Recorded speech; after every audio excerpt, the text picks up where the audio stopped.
Now I'm going to show you the right side pass. Now the lady's footwork is exactly the same as the left side pass. It's the man's footwork that changes a little bit. So now I'm going to be bringing the lady across my right side.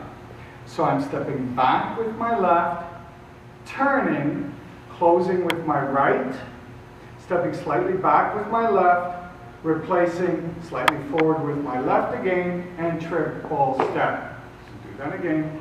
So I'm stepping slow, slow, quick, quick, slow, and quick, quick, slow.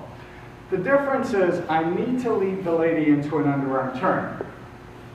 So we're starting again. The lady's footwork is that of the left side pass. We step slow, slow. Now, I'm prepping my left hand for the turn, and quick, quick, slow, and quick, quick, slow.